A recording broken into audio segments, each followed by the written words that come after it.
Bonjour francophones du monde, j'espère que vous pouvez prendre quelques minutes de votre temps pour écouter ce message. Je m'appelle Natalia Zapata, j'ai 27 ans et je suis colombienne. J'habite à Cali, qui est la troisième plus grande ville en Colombie, qui se trouve au sud-ouest du pays. Mais j'ai eu l'énorme chance de vivre 6 ans de ma vie en France, où j'ai fait toutes mes études et c'est la raison pour laquelle je parle français. C'est aussi la même raison pour laquelle je fais cette vidéo. Parce que en Colombie, depuis une semaine, on vit une situation vraiment compliquée, vraiment terrible. Et à chaque fois que j'essaie d'attirer l'attention de mes amis en France ou en Europe sur la situation qu'on a ici, pour qu'ils nous aident à diffuser l'information, en fait, tout ce qu'ils me disent, c'est qu'ils trouvent quasiment aucune information en français et qu'ils ne savent pas ce qui se passe. Que si c'était pas pour mes stories, en fait, ils ne sauraient pas ce qui se passe en Colombie. Alors ce message est un véritable appel à l'aide internationale. Depuis une semaine, depuis le 28 avril, le peuple colombien se fait réprimer dans le sang, dans les rues des villes, parce qu'on se manifeste contre la corruption.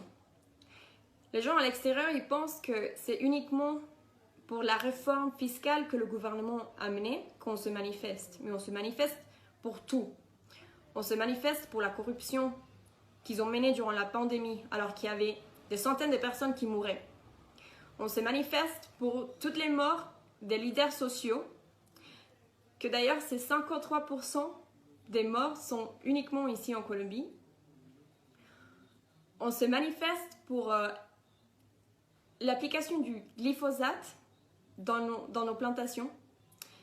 On se manifeste pour le fracking, on se manifeste pour plein de choses. On n'en peut plus du gouvernement, on n'en peut plus.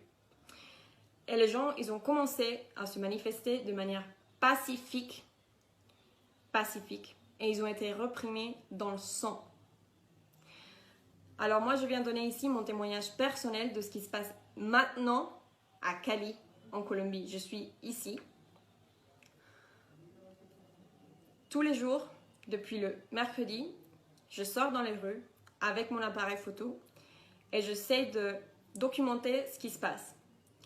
Au début, je voulais documenter les manifestations pacifiques parce que c'était ce qui se passait en fait et c'est quelque chose de très beau en fait. Les Colombiens, ils se sont manifestés avec la danse, avec des chansons, avec des jeux, avec plein d'autres expressions artistiques. Effectivement, il y a eu des dégâts dans les bâtiments publics.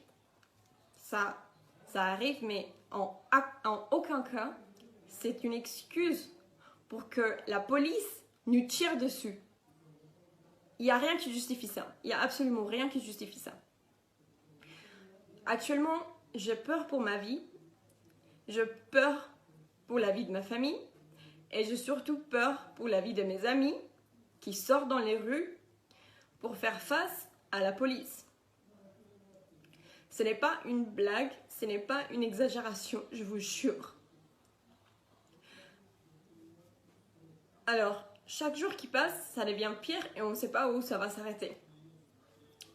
Il y a des membres de droits humains qui sont sur place et même eux se font tabasser par la police colombienne. Les mairies ont plus aucun pouvoir sur les villes. En fait, Cali actuellement, elle est militarisée et les ordres viennent d'en haut, tout en haut. On ne sait plus quoi faire, on ne sait vraiment plus quoi faire, on fait ce qu'on peut. Et franchement, il y a un groupe de jeunes qui ont tout mon respect en ce moment, qu'on appelle la première ligne. Et en fait, c'est des jeunes qui se battent pour défendre le reste de la population. Sauf que ces jeunes-là, ils ont des cailloux. Et le gouvernement, il a des armes. La police a des armes. La police nous tire dessus tous les soirs. J'habite dans le quartier de San Antonio. Les personnes qui sont venues, si jamais vous avez eu la chance de venir à Cali, je suis sûre que vous connaissez ce quartier parce que c'est le quartier le plus touristique de Cali. Et depuis vendredi soir, on entend des tirs tous les soirs dans les rues, chaque nuit. C'est une situation vraiment dramatique Et le pire, ce qui m'énerve le plus, ce que je peux vraiment pas comprendre, c'est comment les médias ici en Colombie ne font que diffuser des mensonges et ne font que diffuser des nouvelles qui conviennent au gouvernement. Je ne comprends pas comment ces gens-là peuvent se faire appeler journalistes. Alors, je veux dénoncer des faits vraiment graves.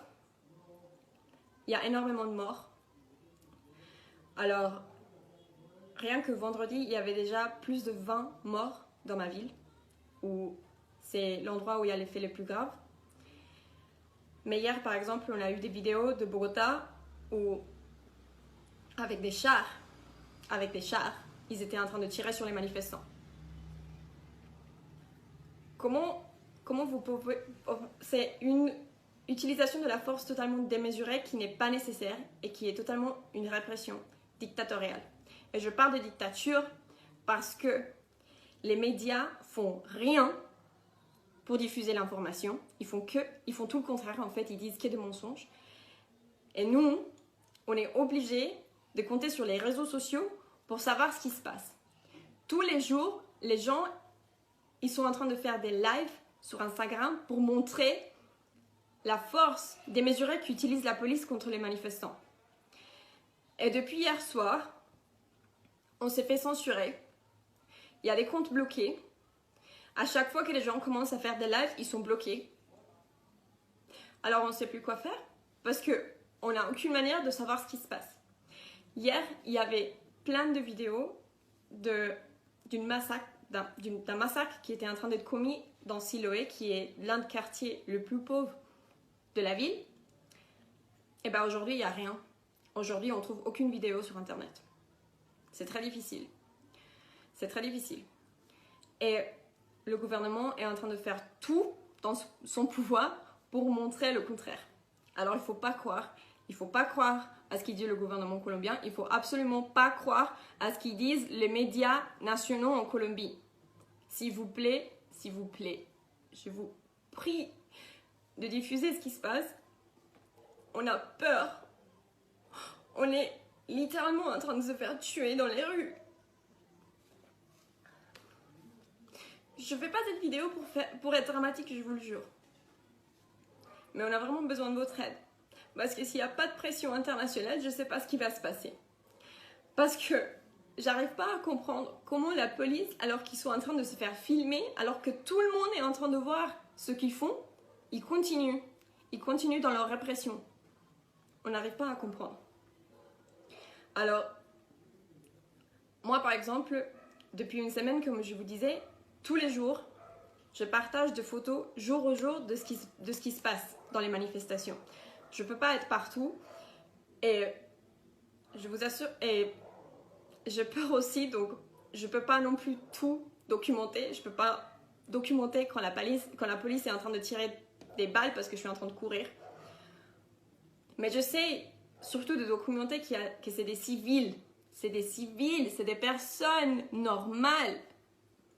Parce que ici, les médias, en fait, tout ce qu'ils font, c'est dire que c'est des vandales. Je ne sais pas vraiment si on peut dire ce mot-là en français, mais c'est le mot que les médias colombiens utilisent pour définir les manifestants, alors que c'est des civils. S'il vous plaît, faites passer le message. On ne sait pas ce qui va se passer. Chaque jour, c'est pire. Chaque jour, il y a plus de morts. Il y a je ne sais pas combien de gens disparus.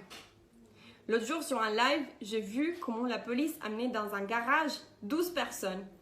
Et il y avait quelqu'un en train de filmer et qui a dit qu'il exigeait connaître l'identité de ces personnes-là. Et la police, alors que cette personne était en train de filmer, lui a pointé sur la tête et lui a dit « Tu dégages tout de suite ». On l'a tous vu. On l'a tous vu. Et on ne sait rien de ces gens-là.